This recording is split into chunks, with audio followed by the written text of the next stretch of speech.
ஆண்டவராகிய இயேசு கிறிஸ்து நாமத்தில் உங்களை வாழ்த்தி ஆசீர்வதிக்கிறேன். இந்த நாளிலே கர்த்தர் நமக்கு ஒரு நல்ல ஒரு வார்த்தையை தந்திருக்கிறார். சங்கீத புஸ்தகம் 91 அதிகாரம் 11 வசனம். உன் வழிகள் எல்லாம் உன்னை காக்கும்படி உனக்காக தம்முடைய தூதர்களுக்கு கட்டளையிடுவார். அருமையான தேவனுடைய பிள்ளைகளே, நாம் வந்திருக்கிற இந்த கடைசி நாட்களில அநேக விதமான விபத்துகளும் அநேக விதமான போராட்டங்களும் பார்க்க முடிகிறது. கடந்த நாளில நான் என்னுடைய வாகனத்திலே கடந்து போகும் பொழுது ஒரு பஸ் ஆக்சிடென்ட்ல அநேக இறந்து போனாங்க. என் கண்களினால அந்த சரீரங்களை பார்த்தேன். அந்த சரீரம் எல்லாம் துடிதுடித்து கொண்டே இருந்தது. பாருங்க, இன்றைக்கு ஒவ்வொரு நாட்களும் ஏதோ ஒரு ஆபத்துகள் மனிதனை சூழ்ந்து கொண்டு இருக்கிறது. நடந்து போகும் பொழுது கீழே விழுந்து இறந்து போகிறாங்க. டூ வீலர்ல போகும் பொழுது, வீட்டுல பாத்ரூம்ல போனா வலிக்கு விழுந்து அதிலே இறந்து போகிறாங்க. இப்படி கொடூரமான காரியங்கள் இந்த கடைசி காலத்துல நாம் பார்க்கிறோம்.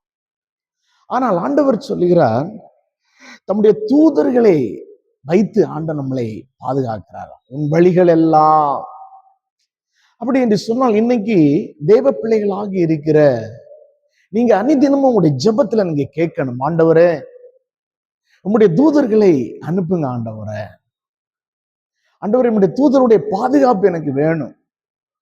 நீங்க ஒரு டூ வீலர்ல போனாலும், நடந்து போனாலும், பஸ் டிராவல் பண்ணாமல், ட்ரெயின்ல போனாலும், பிளைட்ல போனாலும், முதல் நீங்க கேட்கின்ற ஜெபம், ஆண்டவரே உங்களுடைய சேனையை அனுப்புங்க, உங்களுடைய தூதர்களை அனுப்புங்க. ஆண்டவரே உங்களுடைய சமூகம் முன் சொல்லட்டும், எங்களை சூழ்ந்து உங்களுடைய கிருபையினால எங்களை பாதுகாத்துக் கொள்ளுங்க.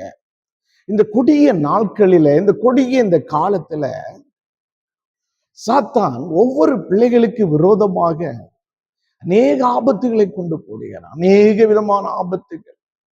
இவை எல்லாவற்றில் இருந்து நீங்க தப்பித்துக் கொள்ள வேண்டும் என்று சொன்னால், நமக்கு ஒரே ஒரு பாதுகாப்பு, ஆண்டவருடைய பாதுகாப்பு. அவர் தம்முடைய சேனை அனுப்பணும். அதற்காக யாரெல்லாம் இனி ஜெபிக்கிறீங்களோ, ஜெபிக்கிற மனுஷனுக்கு தான் ஒரு பாதுகாப்பு. உங்களுடைய பிள்ளைகள் உங்க வீட்டை விட்டு கடந்து போகும் பொழுது நீங்க ஜெபித்து அனுப்புங்க. இல்லாமல் இந்த பிள்ளைகளிடத்துல சொல்லுங்க, ஜெபம் பண்ணினியா? வேதத்தை படிச்சு அவங்க ஸ்கூலுக்கு போகும் பொழுதும், என்ன காரியத்துக்கு போகும் பொழுதும் ஃபர்ஸ்ட் ஜெபந்தான் முன்னாடி இருக்கணும். ஆண்டவரே என் கூட வாருங்க, ஆண்டவரே நீர் வராதபடிக்கு எங்களை இந்த இடத்துல விட்டு கடத்தி கூட்டி கொண்டு போவாதுங்க அப்பா, நீங்க வாங்க. அப்படி நீங்க ஆண்டவரை கூப்பிடும் பொழுது அவர் வருவார், நம்முடைய சேனையை அனுப்புவார், தம்முடைய தூதர்களை அனுப்புவார். என்று சொன்ன அந்த கடைசி காலத்துல ஆண்டவருக்கு நினைக்கிறது, என் பிள்ளைகளுக்கு எந்த தீங்கும் நடக்கக்கூடாது, என் பிள்ளைகளை நான் பாதுகாக்க வேண்டும், என் பிள்ளைகளுக்கு விரோதமாக போராடுகிற தீ ஆவிகளை நிர்மலம் பண்ண வேண்டும் என்று சொல்லி அவர் தம்முடைய சேனைகளை அனுப்புகிறார், தூதர்களை அனுப்புகிறார்.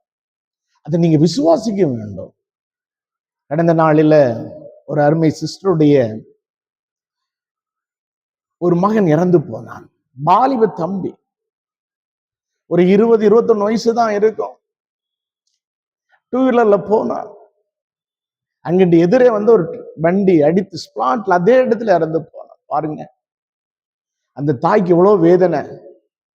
ஐயோ, இவ்வளவு காலம் நான் உன்னை வளர்த்தனே, இவ்வளவு காலம் என் அன்புக்குள்ள இருந்தியே, உன்னை வைத்து அநேக கனவுகளை கண்டனே என்று சொல்லி எவ்வளவு வேதனைப்பட்டிருப்பாங்க. அவங்க இந்த உலகத்துல இருக்கிற கடைசி நிமிடம் வர இது மாறி போகவே போகாது.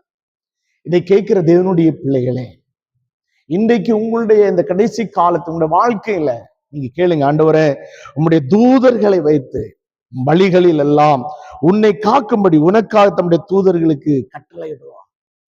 அவர் அனுப்புவார், அவர் கட்டளையிடுவார், உங்க முன்னே கடந்து போவார். அப்படி ஆகும் பொழுது கவலை இருக்காதுங்க, பிரச்சனையே இருக்காது, எந்த போராட்டமும் இருக்காது. அவருடைய சேனை வரும் பொழுது நம்மளுக்குள்ள ஒரு தைரியம் உண்டாகும். கர்த்தர் என்னோடு இருக்கிறார், ஆண்டவர் அவருடைய கரத்தினால் என்னை தாங்குவார் என்று சொல்லி. ஒரு நாள் காலையில நான் டூ வீலர்ல எடுத்து என்னுடைய வாகனத்துல அப்படியே பைபாஸ்ல அப்படியே போய்கொண்டிருந்தேன். எதிரே ஒரு நாய் குறுக்கே சாடிடுச்சு. அப்படியே கீழே போய் விழுந்துட்டேன். அந்த ஒரு நிமிடத்துல என்னுடைய ஆவி அப்படியே என் சரீரத்தை விட்டு அப்படியே போறதும் வாரதுமாக காணப்பட்டது. பாருங்க, ஆண்டவர் தான் நம்மளை பாதுகாக்கிறார். தேவனுடைய பிள்ளைகளே, ஆண்டவர் நிச்சயம் நீங்க அவரை கூப்பிடுங்க. அப்பா என் கூட வாருங்க, எங்க வீட்டுல வாருங்க, ஆண்டவரே நான் சமையல் பண்ணுகிற இடத்துல வாருங்கன்னு கூப்பிடுங்க. ஏன் நீங்க ஒரு வீட்டுல ஒரு வேலை செய்யும் பொழுது கேளுங்க, ஆண்டவரே வாருங்க, என்னை பாதுகாத்துக் கொள்ளுங்க அப்பா, உம்முடைய தூதர்களுடைய கரம் எங்களை தாங்கட்டாண்டு, உம்முடைய கரம் என்னை தாங்கட்டும், வழி நடத்தட்டும். பாருங்க, பிள்ளைங்க என்னை குளிக்க போகிற இடத்துல, ஆத்துல, குளத்துல கொடூரமான காரியங்கள் சம்பவிக்கிறது. விசேஷமாக இன்னைக்கு உங்களுடைய தலைமுறைகளுக்காக, உங்களுக்காக நீங்க ஜெபித்துக் கொள்ளுங்க. அதனாலதான் ஆண்டவர் உன் வழிகள் எல்லாம் உன்னை காக்கும்படிக்கு அவர் தம்முடைய தூதர்களுக்கு கட்டளை இடுவாராம். ஆனால் கட்டளை இட வேண்டும் என்று சொன்னால் நீங்க ஜெபித்த ஆண்டவர் கட்டளை இடுவார். நீங்க ஜெபிக்கும் பொழுது உங்களுடைய பிள்ளைகள் எந்தெந்த இடத்துல இருக்கிறாங்களோ அந்த இடத்துல பரலோக சேனைகள் நிற்கும். அந்த இடத்துல தேவனுடைய மகிமை அந்த இடத்துல தங்கி இருக்கும். இஸ்ரவேல் ஜனங்களுக்கு பகல் மேக ஸ்தம்பம், இரவில் அக்கினி ஜோலையுமாக இருந்ததை போல கர்த்தர் உங்கள் தலைமுறை மேல் அவர் இருப்பார். அதனால தேவனுடைய பிள்ளைகளே, இந்த நாளில இந்த வார்த்தையின்படி உங்களை பாதுகாப்பார், உங்களை நடத்துவார், அவருடைய கரத்தினாலே உங்களை தாங்கி கொண்டு போவார்.